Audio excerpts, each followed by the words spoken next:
everybody. Welcome back to the Sisters and Friends podcast. It's your girl, not Sadie. All right. Perfect. How was that? That was pretty good. Except you said, what'd you say? Hello, everybody? When I say, what's up, fam? Okay. What's up, fam? Welcome back to the Sisters and Friends Sisters and Friends podcast. Happy Monday, everybody. Happy Monday, everybody. Here we are, flipping the script. I got your girl Sadie over here. You're interviewing me, is what you're trying to say. What I'm trying to say is... Our team's laughing in the background. So let me take over. Set the stage. Let them know what's happening. You have not been hijacked. I have not been hijacked. I kind of was hijacked. But we thought it would be cool if someone interviewed me for the podcast as a change. And someone asked me questions because I am used to asking so many people questions. Of course, I've done so many interviews in my life and been interviewed a lot. But never on my own podcast have I been interviewed. And so, you know, we've had, 100 plus episodes. We've done this for years. It's about time I get interviewed. It's about time. I feel honored that you are letting me do this. Well, it wasn't by choice. I didn't choose you. Wait. It's true. Somebody else was supposed to do this. And there was a shift in the schedule. So they put the backup plan in. So everyone is blessed with plan B. I'm just saying, buckle up. Yes. Okay? Sadie, you don't even know what you don't even know. And I'm nervous because Steph's truly one of my best friends in the world, knows me better. I would say, probably confidently say, besides Christian, you probably know me better than anyone else in the world. Yeah. And so... I would say that about you. Truly. I feel like you probably know all of my... You know all of it. Yeah, me too. Which is what makes me nervous about this moment. Basically, we could sabotage each other. Absolutely. Okay. So let's dive in. Okay. Because I want to start off just by addressing something. Okay. I don't know if you're aware, but there's actually some rumors going around our office. Oh, are there? Yeah, with our team. Oh no. And I thought, what a better place, really, just as you and I in leadership to hash it out just in front of everybody and talk through some of these rumors. Let's bring people into this. Yeah, let's just bring people into it. We're gonna shed light on it. But I am nervous. All right. So the thing is, some people are under the impression that perhaps you know how to make yourself sound like a dinosaur. Oh wow. And I said, I've never seen this. Oh, wow. I said, I've never seen this before. I'm unaware of the situation. But some of the girls were like, no, I swear. Okay. And I was like, I don't think that's true, but let's just squash the rumor right now. Okay. Do you want to give me a little insight into this? Here's the thing. Most people think dinosaurs are extinct. I don't want to freak people out on the internet. But if you're kind of into these things, you might be surprised to know there's one left. Is this a conspiracy theory? I'm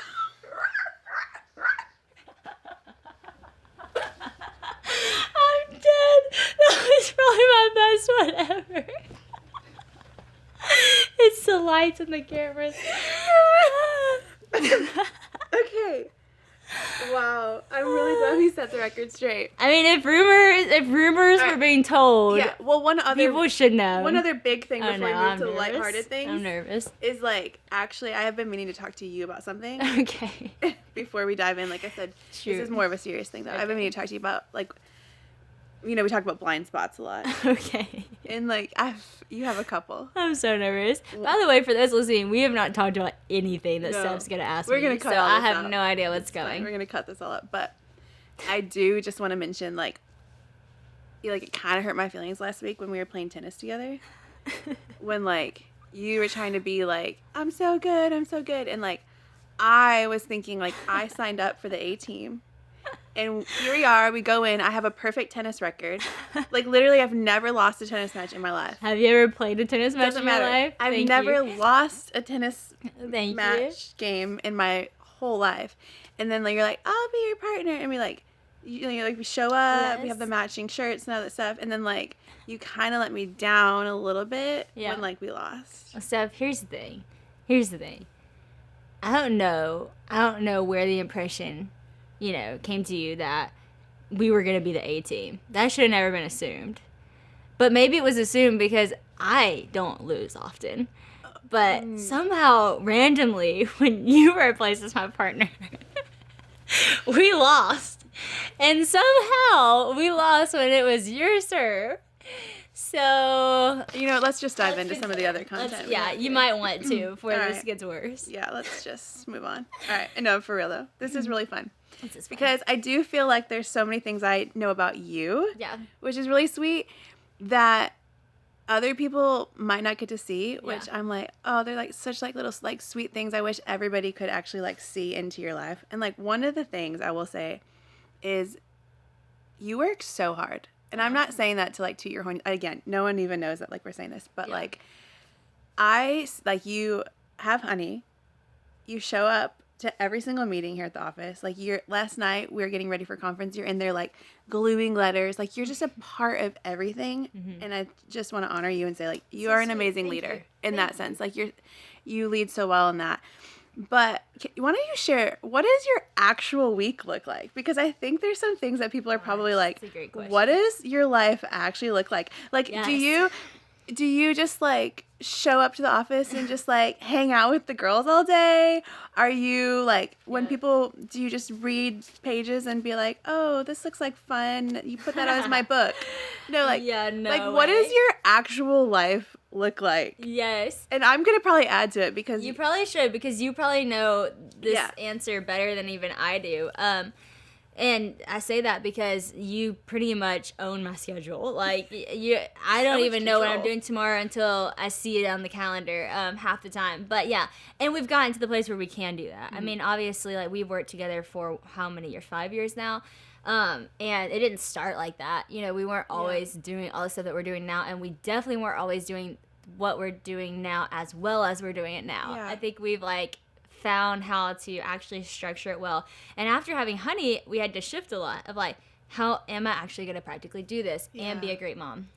And so I guess my week kind of looks like this now. So Mondays, we have it scheduled, are always my meeting days. So we have meetings all day Monday, pretty much start of the day, 9 o'clock to end of the day, 5 o'clock, just like phone calls.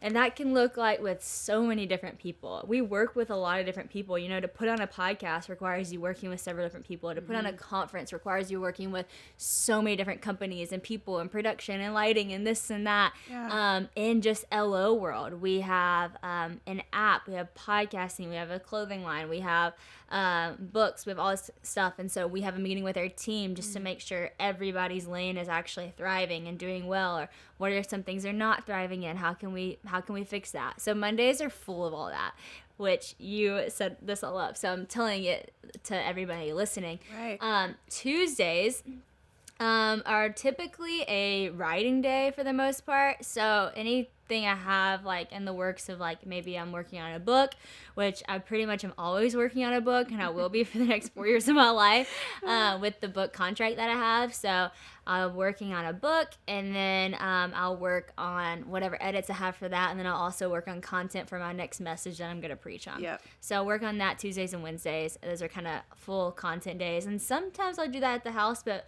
more than likely I'll come into the office to just get away and actually sit in my room. I light my candles. I draw on the dry erase board. I love your whiteboard. It's like always so fun. Like, I like go in there like, ooh. That is like my zone. That's my zone. Good. I don't know if you're anything like me, but sometimes it is hard to fall asleep at night. That is when anxiety hits me the most. I get done with a stressful day and I can't stop thinking about things. And so sometimes I just have to turn something else on to listen to it. And sometimes I want to turn to Netflix, but whenever I choose to turn to the Abide app, it changes everything. The Abide app is an app that you can go on and you can listen to so many different, you can listen to bedtime stories, you can listen to the Bible we read over you can listen to meditation. And man, it has just helped me so much. I remember there was a time I was on a trip in a different country, and I was just kind of feeling anxious about a lot of different things, and I clicked on the Abide app. It was one of my first times to use it, and I listened to one of their meditations. It was like 15-minute long, and it was just this person just like saying scripture over me, and before I knew it, I was asleep. I woke up the next day and I was like, wow, that worked. And so, man, I'm just telling you, this is so awesome. So I definitely want y'all to go check it out, and I'm not the only one saying it. Abide is the #1 Christian meditation app. Abide users actually report less stress, lower levels of anxiety and depression, and better sleep. So it's not just me, trying to get ready to go to Abide. Like, a lot of people actually will say the same thing. Abide meditations start at just 2 minutes long, but like I said, they can go to 15 minutes. They can go for a lot lot longer as well if you need something like that. Like, I need a little bit more than 2 minutes at night. And like I mentioned, you can find bedtime stories on Abide, so it's great for people of all ages. You can even use this for your kids, or even if you are a grown man, the Abide app is going to be great for you. For a limited time, our listeners will actually get 25% off a premium subscription when you visit abide.co/Sadie. And so definitely want you guys to be able to get that, because like I said, this app is such a life changer and game changer. So get started now with 25% off a premium subscription by downloading the Abide app at abide.co/Sadie. You'll get an additional stories and meditations, premium music, soothing sounds, and more. Support this show and get 25% off by going to abide.co/Sadie. That's Abide, abide.co/Sadie to download the Abide app and get 25% off your premium subscription. Light my candles and get a dry erase marker. That's where I feel like I'm thriving, and just like hearing from the Lord and writing. Thursdays are always podcast days, so typically I record 3 podcasts every Thursday, and we do ads and all that, which is always crazy. It's a lot of conversations and a lot of talking. So I forgot to mention, in the prep days, like in the content days, I will prep for podcasts. Right. And I prepped my own podcast for years, and now I have someone on our team who helps me prep. So she'll help read the books, help listen to the songs, and get great questions, and then I'll look over them on Wednesday and make sure I feel good about them, watch other YouTube videos I want to watch, and get ready for Thursday's conversations. By the end of Thursday, I'm pretty much pooped. My brain is pretty much dead. And if you've ever like had a long day at school and you feel like your brain is fried, that's kind of how I feel on Thursdays. And then Friday is kind of like a free-for-all day. Everyone on our team is allowed to work wherever they want to work, as long as they get work done. And if I'm done with my work on Friday, then I spend the whole day with Honey. That's like our day. If I have stuff to do, obviously I do it. But I always have Honey on Fridays, which is so fun and so sweet. So that's typically what a week looks like. Obviously, these weeks are crazier because we're planning a conference. And so some seasons are busy as others. Some seasons aren't as busy as others. Right. It kind of depends. But that's pretty standard. I think that's such good insight, though. But what I liked what you said was it didn't start that way. No. Like, that has literally been, like, this, like, growth of the team to finally, like, get into this more of, like, a schedule of these are the things that, like, this we is Monday, actually do. This is Tuesday, But why don't you speak to that? Because I feel like there's a lot of girls that have reached out recently that have asked this question, and I want to ask you about it. And it's, like, they, like, see what's happening with Live Original, and they're like, oh, that's so amazing. Like, I want to do something like that. But then it's, like, this process of, like, how do you actually start something? That's good. And so why don't you speak to, like, when you had the vision? Yeah. And then maybe even along the way, like, it hasn't been easy. And I've been on that journey with you. And, like, it didn't just, like, happen. Like, even, like, the podcast, like, season 1, we were talking about this earlier. We were recording podcast ads in the back of your Jeep, you know? So, like, how do you start something, and then how do you stick with it even when it's hard? Yeah, it's good. Man, that's so good. I think it is sticking with it. Like, just sticking with it. And if God called you to something, no matter what you deem as successful or no matter what you think the timeline is going to be, is just, like, being faithful to the yes that you said to the Lord. I remember whenever I was 17, and I felt like the Lord put in my heart when I was at that conference that I really gave my life to Jesus, he put in my heart to do live events under the umbrella of what my book was named, Live Original. That's all I knew. Okay, I'm going to do live events. I'm going to do something like that. So then I had to figure out, okay, how am I going to do that? I was going into my senior year of high school. I was like, what does that look like? So I asked, like, all my cousins, like, hey, will y'all be a part of this with me? I got in contact with someone who puts on live events who was going to help with, like, the production of it. And then I knew the guys from For King and Country from something I had done before with Dynasty. So I reached out to them and was like, hey, would you play at my live event? We'll pay you this much money. And I was just like, this is all I knew, like, scrappy. Yeah. And I was like, okay. And Sean and Catherine Lowe had just been on The Bachelor. So I texted them because I had their number from DMing on Instagram. I said, hey, would you do a Q&A with me at a live event? Okay, that's all I know. And then I'm like, how do we fill the space? So I always joke about this because I grew up in a traditional background. Women didn't speak in the church where I grew up. And so, but what women did do is they did skits and stuff. So we prepared skits. I'm not laughing, but it's just so great. It's so funny. So I was like, well, we'll do some skits. We'll do some fun, like, interactive, like, skits. So that first live event was, like, me and my cousins doing skits and, like, things like that. And we had For King Country perform, and we had an interview with Sean and Catherine Lowe, and it was awesome. You know, we did a relationship Q&A with all my cousins, and we did it in Nashville, and it sold out because I had been well known from the show, so it did well. And from that point, someone was in the audience with their daughter. A guy had brought their daughter, and he was like, hey, this was really cool. What would you think about going on a tour? I'm in charge of like touring. I would love to do this for you. And I was like, wow. So then it was like another yes. Well, then we did that. And honestly, like, you know that because that's where we met. Yeah. That was so hard. Yeah. And like, that could have been the thing that I was like, okay, never mind. Like, this is the wrong thing. Like, I made a mistake. Like, this is not what I want to do. Right. But I actually just learned a lot and was like, okay, I just need to like, it's not that this is not what I'm supposed to do. It's just, I just need to ask God for wisdom on how to do it. Right. And that was not the right way. Right. And so, got back up, moved to Nashville, and ended up really diving into that. And then everything kind of led from there. So I think it's just like, okay, God will put a vision on your heart.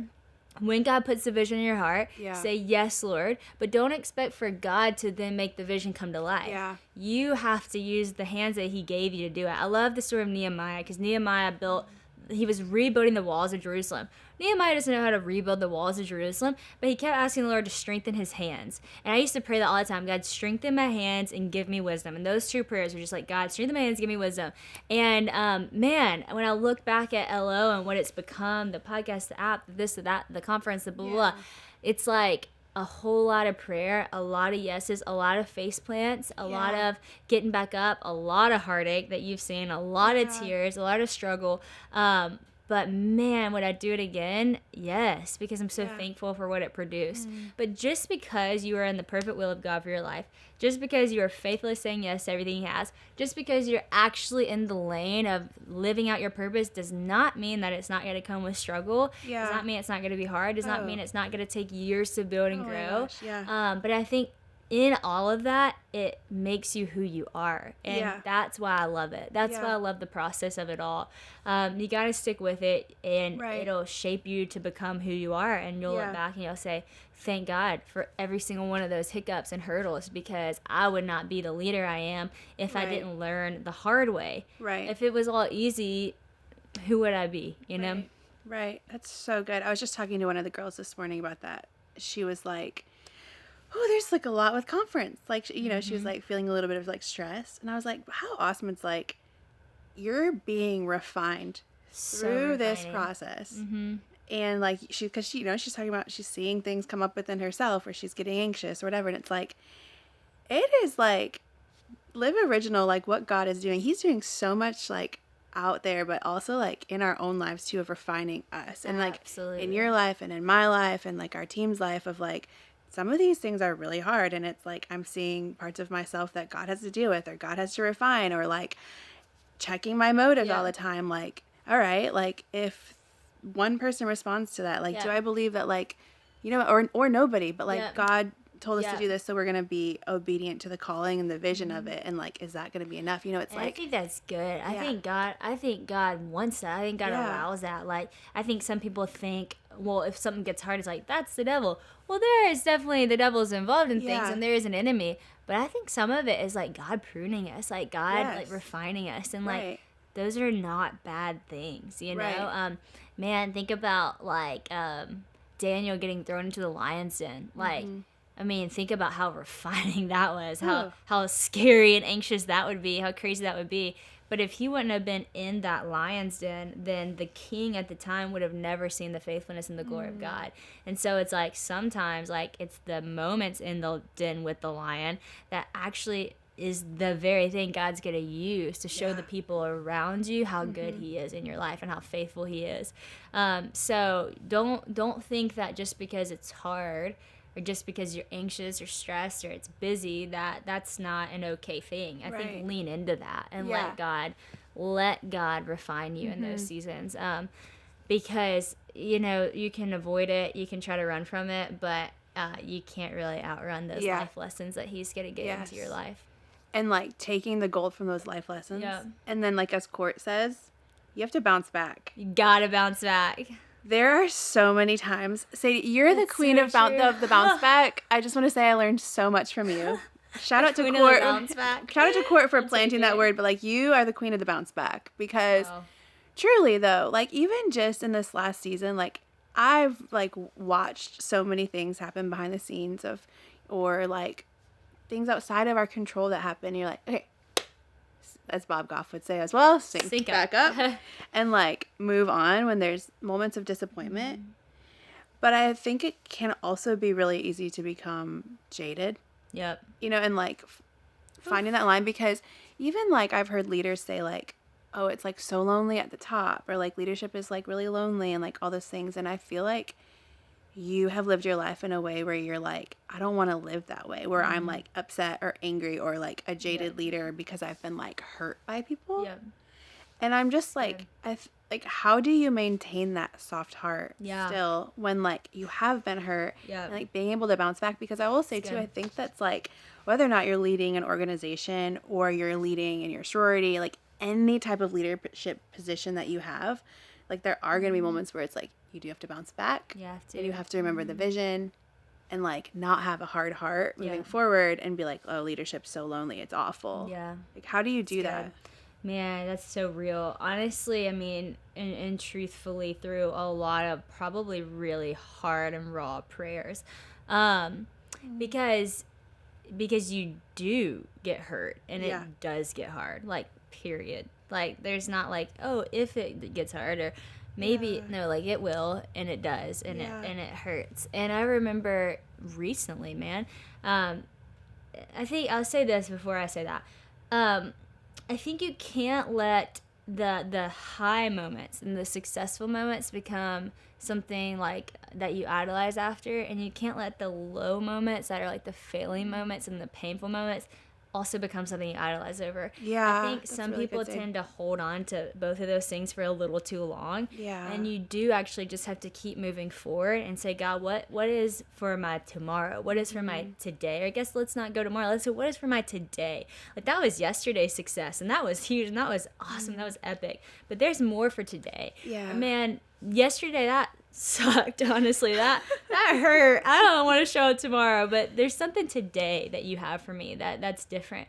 We have a God that goes from glory to glory to glory. We have a God whose mercies are new every single morning. And there are some days where I have to wake up and I'm going to say, God, yesterday was terrible. I receive your mercy for today. Or God, yesterday was awesome, man. It was so good. But God, you're not going to fail me today. I'm not going to do something less than, because you're in it. And so I think that you can't idolize your successful moments. You can't idolize your broken moments. You have to just kind of find this humbling in between of God, where is my today?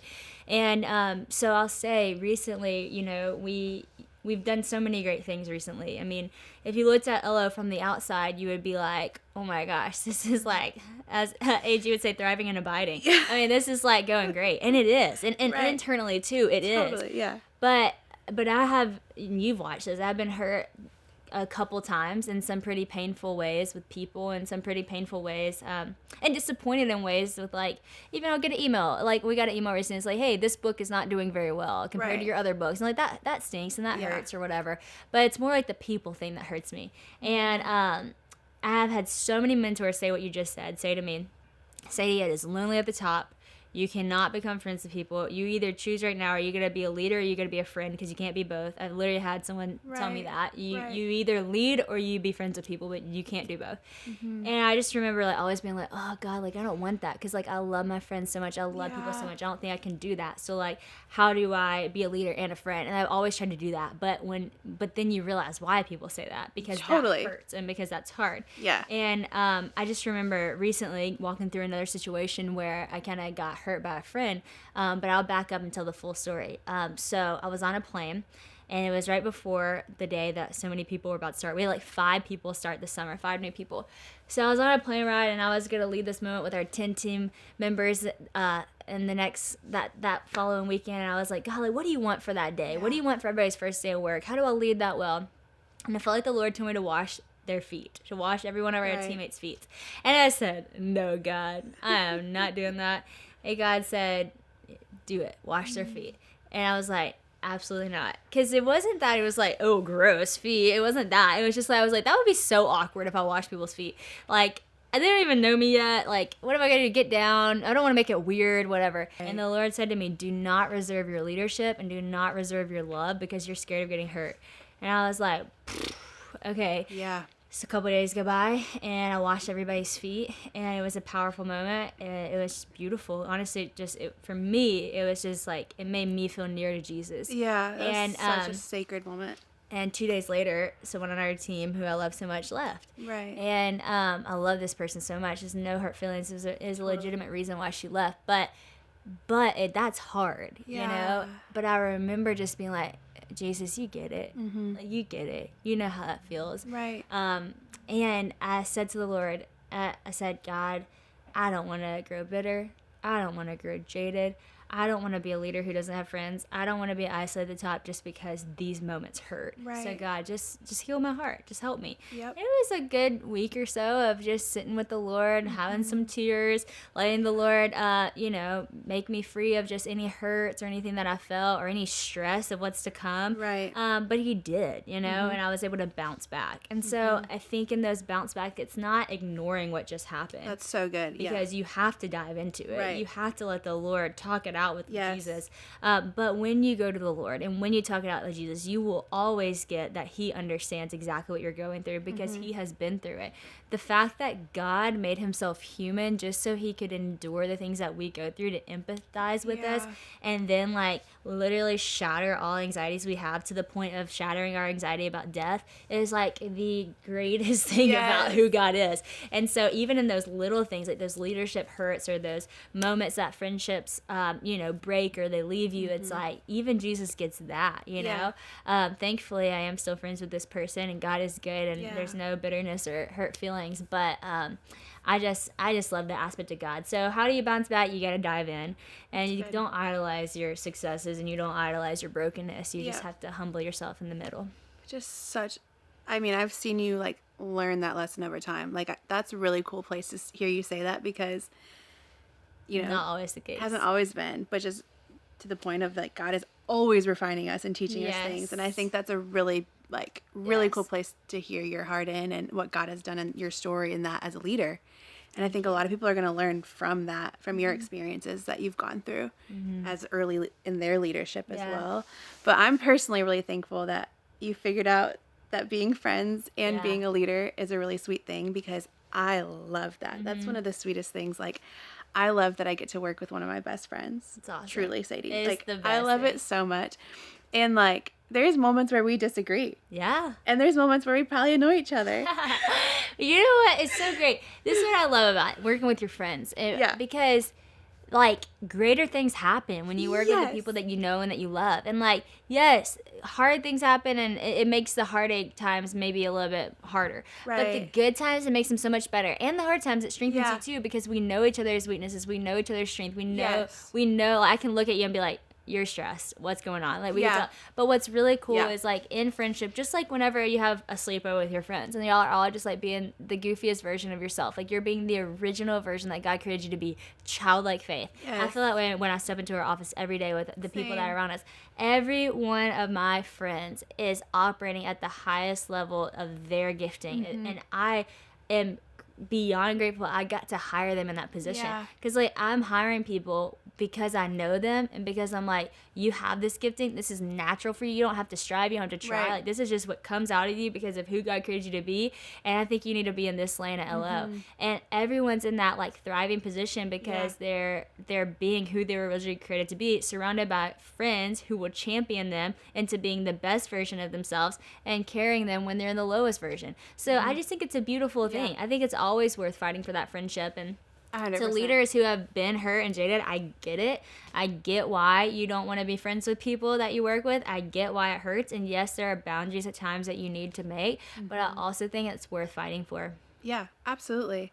And like the other week, we were having this like small disagreement on something that didn't even really matter, but it was like, it mattered, but like we were like going back and forth.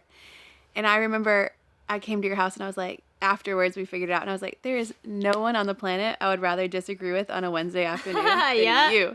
Because it was like the safest place to be able to disagree, knowing, okay, we have like heard all of the options and actually like it made us better because we like like searched out all the things, and it wasn't like, no, we have to do it my way. No, we have to do it your way. It was like, okay, wait, let's just pause and like, let me bring this to the table. Let me bring this to the table. And it was like, okay, this is like the best option. You disagree with honoring people well still. Yes. It's like you had an opinion I didn't agree with, and I had an opinion you didn't agree with, but both of us valued each other's opinion enough to say, let me think about that. Right. Like, let me take a day. And we both called separate people and asked what their opinion was. And we're like, hey, I don't want to miss this. And we came together, and we ended up deciding on something that wasn't actually either of our opinion, which is really funny.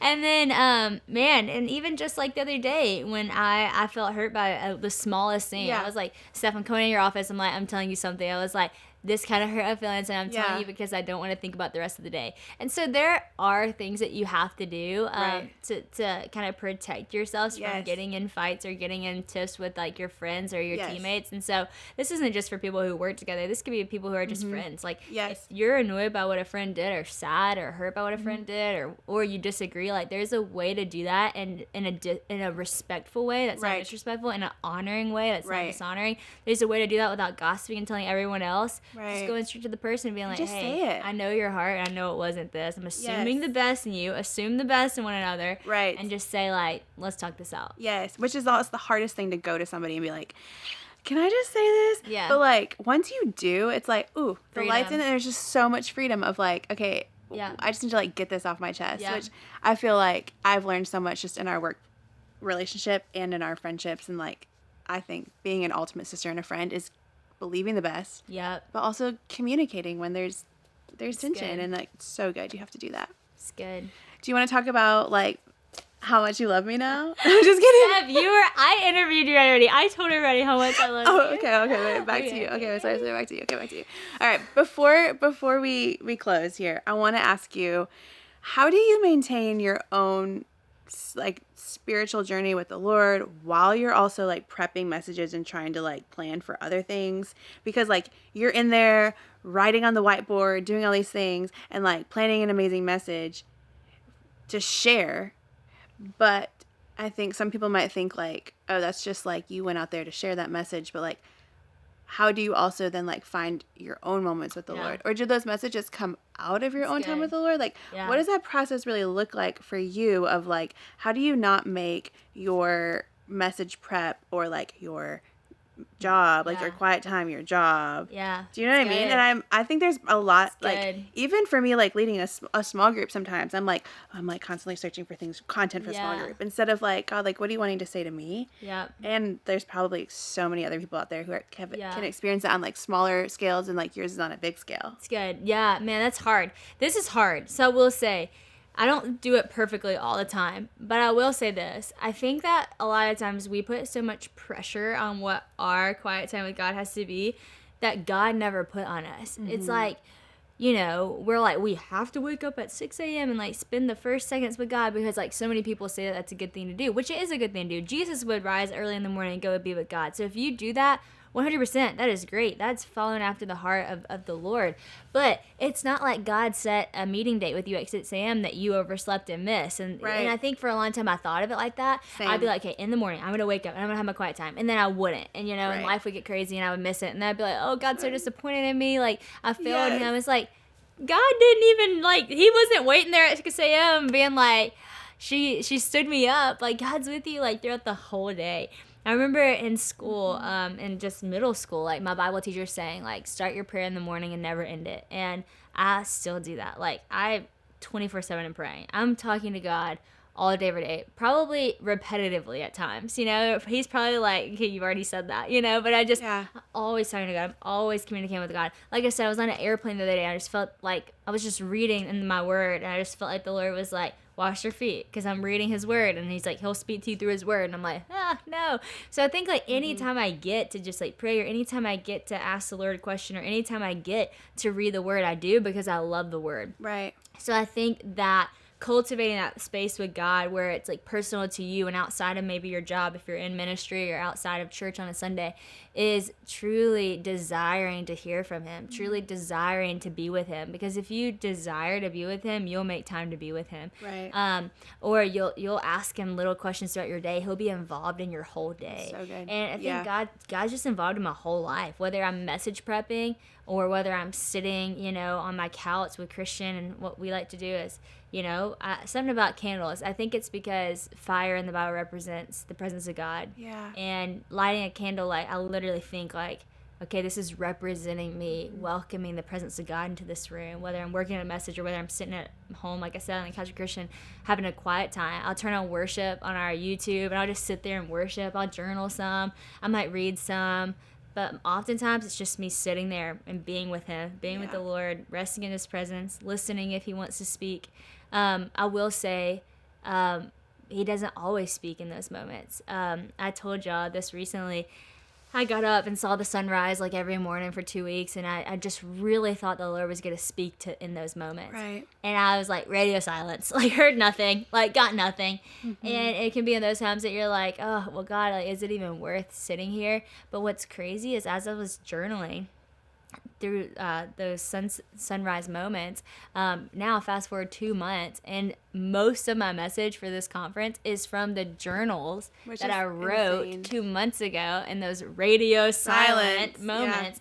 And so time with the Lord is never wasted, reading, even if you read a whole passage of the Bible and don't understand it, it's not wasted. I think the word is active and alive. So if you put it in your spirit, God will activate it and make it come to life in the right moment, in the right time. It's crazy how if I read a verse in the morning, odds are that verse will come up at some point in my conversation that day because it's dwelling in me. You. I have that same moment too. Alive. Yeah. So make time to be with the Lord. If you don't make a specific time, just invite him into all day, every day. Seek him first. Seek him in all things. Seek him in conversations you have. Seek him in the music you listen to. Seek him in the shows that you watch. Yeah. I'm looking for analogies in every aspect of my life. Yeah. And I think that's probably because I speak, so I know I want them. Mm-hmm. But even if I didn't speak and preach, I would love to see analogies throughout my whole day because it just makes God look so much bigger. Yeah. So, man, I hope that helps. So good. That's but I think overall, it's take the pressure off.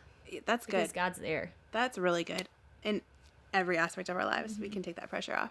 That's so good, Sadie. Wow, Sadie. Thank you. This is fun. I'm so glad that you were on my podcast today. Wow, Steph, thanks for, making room for me. I've been trying to get you on for so long, but your people are like, oh, she's so busy and stuff. So no, for real, thank you for making time for me. Honestly, truly, no, for real.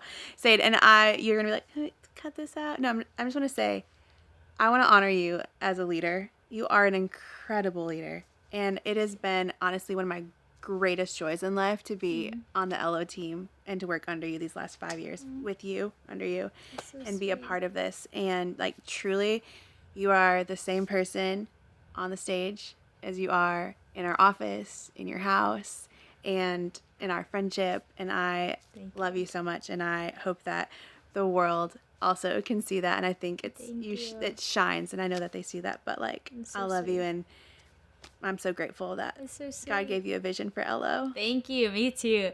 I love that you said that. No, thank you. I won't make you cut that out because I actually wanted to say to that point that how we said it hasn't always been this way. It hasn't. Yeah. I think when you get to the point that you're living in such an authentic way that you truly are the same person. Yeah. In your private moments that you are in your public moments, you're the same person with the Lord that you are in your quiet times with the Lord, that you are in your public ministry times with the Lord.